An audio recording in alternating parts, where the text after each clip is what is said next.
O nome da nossa próxima sinopse é O Colapso da Era do Bronze. O autor deixa claro aqui que esse é um nome provisório, então, como sempre, quando isso acontece, se tiver alguma sugestão de título para esse mangá aqui, deixa aqui nos comentários. 1200 a.C., o mundo conhecido vem passando por diversos problemas ambientais, terremotos, seca, e para piorar a situação, um misterioso povo vem atacando muitas cidades pela costa da Grécia, Levante e Egito, ficando conhecidos como o Povo do Mar. Estes atacaram a polis, onde vive um jovem grego chamado Miron, que, tendo perdido tudo o que tinha, parte em uma jornada para encontrar um lugar melhor para viver, ao mesmo tempo que segue os rastros de destruição do Povo do Mar e tenta impedir a continuidade de tanto caos pelo mundo. Gostei da ideia do Miron aqui, de ser um pouco mais pé no chão, no sentido de ele não vai, eu vou vingar e acabar com o Povo do Mar por tudo canto. Ele realmente vai, tipo, como uma pessoa normal faria, ele vai em busca de um lugar melhor, ele vai em busca de fugir daquilo e tal.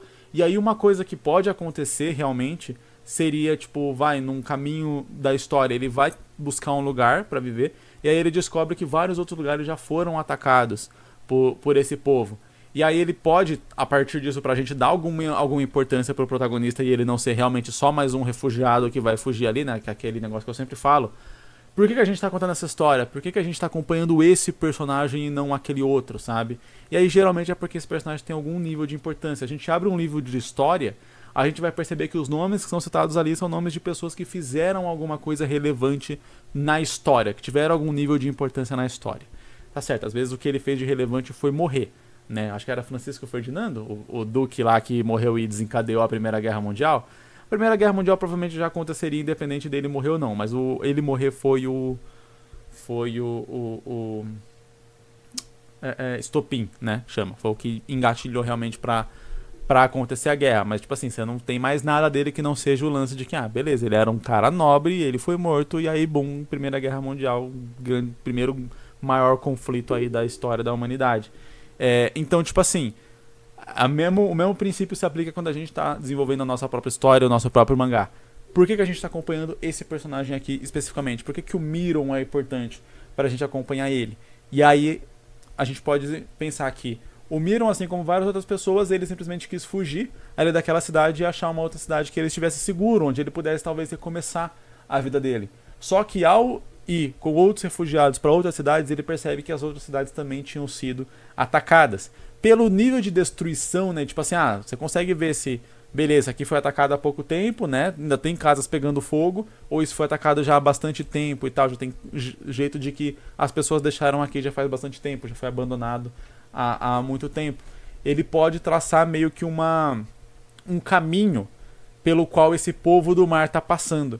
E com isso ele pode chegar, tipo, bem, por esse caminho aqui, eles estão indo para tal cidade, para tal lugar ali, e aí, já que todas as regiões aqui são regiões reais, dá pra pegar uma suposta região real também, ali, né, desse lugar e tal, e fala, esse povo tá caminhando pra lá, eu vou ir lá e vou avisar o rei desse lugar que esse povo tá vindo pra eles se prepararem para o que tá acontecendo, e aí poder ajudar. E aí a gente tem uma jornada já mais de herói padrão. Então, enquanto as outras pessoas talvez estavam indo para algum lugar que é a direção oposta à direção que o povo do mar tá atacando, o Miron vai criar coragem e vai ir em direção ao povo do mar.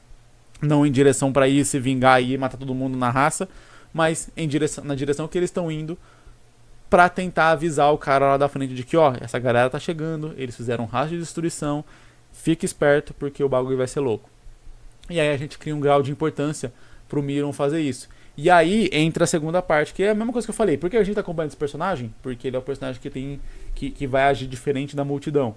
Por que a gente tá contando essa história? Aí entra a decisão do autor. Você quer contar a história que quer ser contada? É a história da derrocada do povo do mar, do grande exército, do grande homem que conseguiu derrotar o povo do mar. É a história de como eles foram derrotados, é a história de como esse Miron ajudou a salvar as pessoas.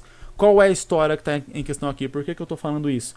Porque, por exemplo, uma vertente dessa história poderia focar na dificuldade que é o Miron fazer essa trajetória que ele está fazendo, desviando do povo do mar, talvez ajudando algumas pessoas no meio do caminho, e o grande final dessa história é ele chegar no reino lá. porque a dificuldade vai ser ele chegar no reino, a grande dificuldade apresentada vai ser ele chegar no reino, e quando ele chega no reino, a gente termina deixando o final em aberto, de tipo, beleza, ele conseguiu avisar o rei, e provavelmente o rei conseguiu deter o povo do mar e tal, e a gente completa essa jornada. Então, assim, o foco da história seria a jornada do Miron até chegar nessa capital, nesse grande lugar e tal que ele precisa avisar o rei. Outra vertente da história seria, ele descobre isso e vai lá, por exemplo, já e avisa, e a gente vai focar nas batalhas que vai ter desse reino contra o povo do mar, e aí tem que desenvolver outras estratégias e coisas do tipo para talvez ter ali a derrota do povo do mar. Então, muito do que a gente vai contar no mangá varia de qual é a história, qual que é o foco que a gente está querendo ter ali. E muitas vezes, quando a gente tem a ideia de fazer um mangá, de fazer uma história, a gente imagina aquilo como um contínuo. Então, assim, eu quero contar tudo. Eu quero contar desde o povo do mar atacando ali o negócio, até o final lá do povo do mar sendo derrotado e não sei o que e tudo mais. E aí você fala, ok, meu mangá vai ter 300 capítulos. Porque para eu contar tudo isso com o nível de detalhes, com o nível de importância que eu quero dar para cada coisa, eu vou ter que fazer uma história gigantesca. E aí entra aquele negócio que eu vivo repetindo aqui sobre histórias gigantescas, sobre a gente, às vezes, muitas vezes, mudar nossa vida, né? Você vira voltas da vida e não conseguir terminar e tal. E aí eu sempre vou tentando encurtar a história para tornar ela mais palpável, mais real, mais possível de ser realizada, sabe? E você falar, tipo, beleza, eu vou conseguir chegar com esse mangá daqui do começo até o final. E aí quando a gente vai fazer isso, a gente precisa de um foco. Então, se o meu foco é mostrar as batalhas e os negócios finais, eu posso começar já com o Miron indo em direção ao negócio, já contar no meio do caminho, tipo, o que aconteceu com ele e tal, da vila dele ter sido atacada, ter sido destruída e tal, da Grécia ter sido destruída, e de ele estar fugindo, e ele quer avisar lá o rei, e beleza, e aí, tipo, já ir direto pro perrengue, já ir direto pra porrada, porque esse é o foco da história. Do outro lado, a gente vai focar no caminho, porque o foco da história é mostrar as dificuldades que esse cara passou para poder conseguir fazer esse grande ato, que qualquer outra pessoa não passaria ou não aguentaria passar pelas mesmas dificuldades, sabendo que ele poderia chegar lá no reino e o rei se recusar a atender ele, ou não ouvir o que ele está dizendo, não levar aquilo a sério, ou mesmo se ele levar tudo a sério, ainda assim ser derrotado pelo povo do mar. Mas essa atitude foi a atitude de um grande homem que ajudou a salvar muitas vidas, ou que pelo menos potencialmente poderia salvar muitas vidas. Então depende muito da história que a gente quer contar, qual que vai ser o foco do que a gente vai colocar nas páginas em si. É isso que eu quero mostrar aqui, é o que fica de dica aí para qualquer pessoa que quer fazer um mangá e que, né, preferencialmente quer conseguir terminar ele. Qual é o foco? O que você quer mostrar? Qual é a história que você está querendo contar ali de verdade? Foca naquela parte, imagina um final para aquela parte, para aquele objetivo específico. Porque você fala, o objetivo do Miron era derrotar o povo do mar?